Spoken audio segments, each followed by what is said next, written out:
It happened on an ordinary street. I was locking my car when a boy, 15, maybe 16, approached me. His face was sharp, his eyes uncertain.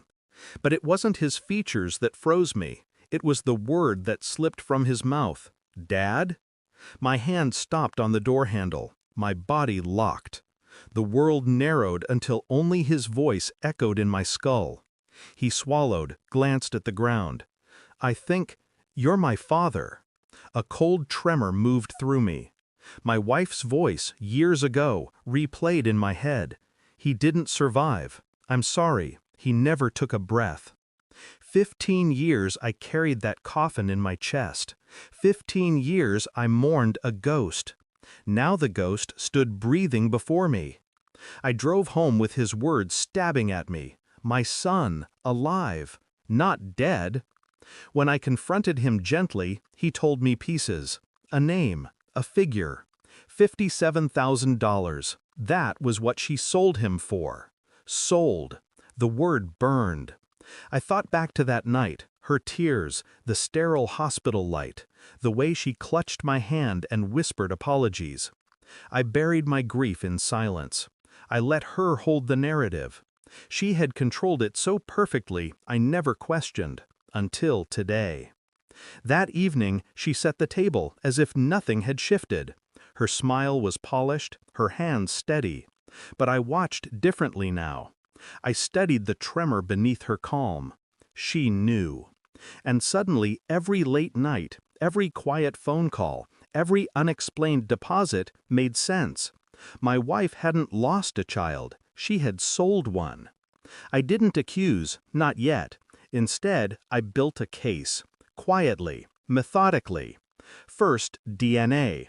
The boy's cheek swab sent off with my own. I told him it was for school records, my voice steady, my hands betraying nothing. He trusted me. Then, hospital records, archived files, signatures, shifts, a missing nurse, a falsified death certificate, a paper trail that stank of bribes and secrecy, and her bank records, hidden accounts, transactions 15 years old, 57,000, clean, precise, damning.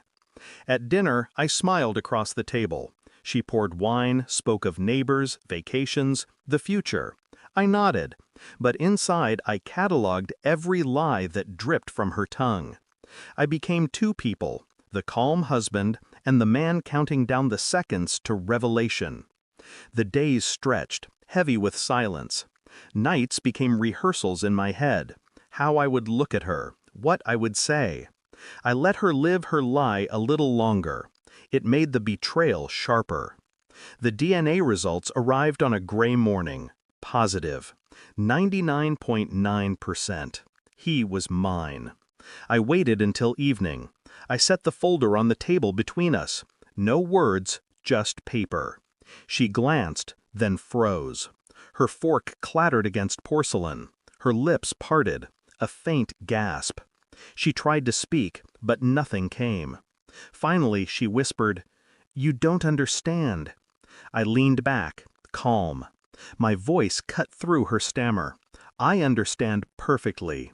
You didn't lose him, you sold him." The silence pressed down like a stone.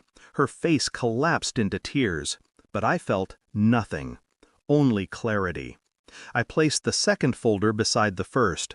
Bank statements, transfers, the sum circled in red ink.